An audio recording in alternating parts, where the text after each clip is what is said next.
Hello everyone, thank you for tuning in. ఈరోజు నా వర్క్షాప్కి ఒక హోండా అమేజ్ కొన్ని కంప్లైంట్స్కి వచ్చింది. అందులో ఒక కంప్లైంట్ ఏంటి అంటే పవర్ విండోస్ సరిగ్గా పనిచేయట్లేదు towards the passenger side front. So here is Sai and Srujan Sai say hi. Good. So ఒకసారి ఇది కంప్లైంట్ ఏంటి దాని ఒకసారి చెప్పేసి. అంటే కంప్లైంట్ ఏమన్నారు కస్టమరు? సార్ ఫ్రంట్ విండో దిగుతుంది కానీ పైకి లెగట్లేదు అని చెప్పేసి. దిగుతుంది, పైకి లెగట్లేదు కానీ అప్పుడప్పుడు లేచిపోతుంది. ఓకే, నెక్స్ట్ డ్రైవర్ సైడ్ నుంచి కంట్రోల్ చేసినా అసలు అవ్వట్లేదు, అసలు కంట్రోల్ అవ్వట్లే.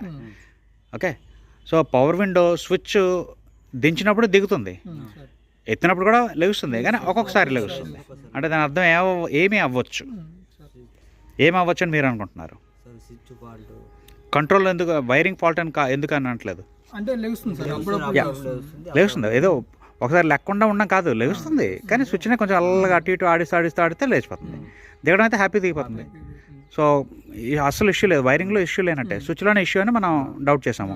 సో దాని స్విచ్లు తీస్తున్నాము. సో తీయండి. సో స్విచెస్ తీసినప్పుడు మీకు ఎలా నేర్పించాను, ఎలా తీయాలని చెప్పాను. దేంతో తీయాలి? ఆ టూల్ ఏది?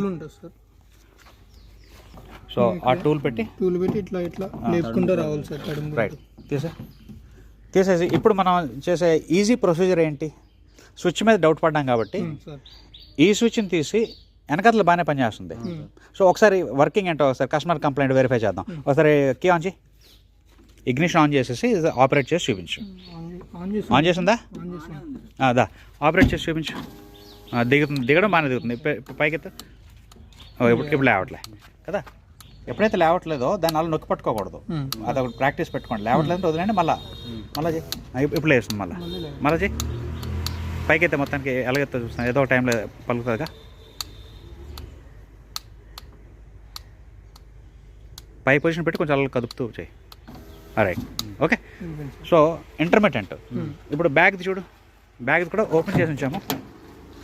యా, బ్యాగ్ది ఇప్పుడు చూడు, దించు, దిగింది, పైకెత్తు. సో ఇది బాగానే ఆడుతుంది కదా. సో ఈ స్విచ్ తీసి ఫ్రంట్కి పెట్టించండి. ఇంటర్చేంజ్ చేసి చూసి అక్కడ కంప్లైంట్ కాస్త ఇక్కడికి వచ్చేసింది అనుకోండి, గ్యారంటీ స్విచ్ ఫాల్ట్ అని నిర్ధారించేసుకోవచ్చు కదా. అది చూసేయండి.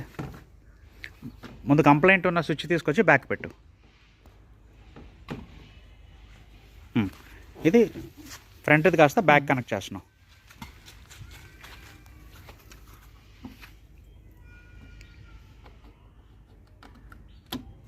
ఇప్పుడు దీన్ని ఆపరేట్ చేసి చూడు.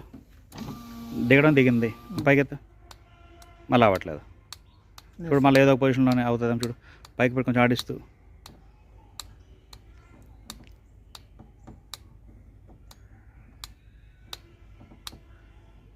సో ఎక్కడో దగ్గర పొజిషన్లో వెళ్ళగాలి కదా. ఓకే, వైపు లేస్తుంది మళ్ళీ. సో ఏదో ఒక పొజిషన్ అవుతుంది. సో అందుకని మనం స్విచ్ ఫాల్ట్ అంటున్నాం. సో ఇప్పుడు ఈ బ్యాక్ రియర్ తీసుకొచ్చి ఫ్రంట్కి పెట్టు.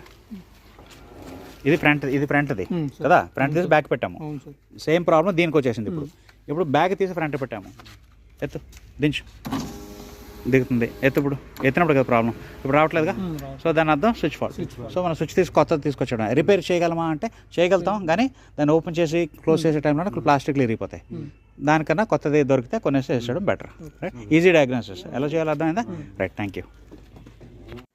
సో ఫ్రెండ్స్ చూసారు కదా, ఎవరైనా వర్క్స్ నేర్చుకుందాం అనుకుంటే డెఫినెట్గా మమ్మల్ని సంప్రదించండి. మా నెంబర్ 8985384993.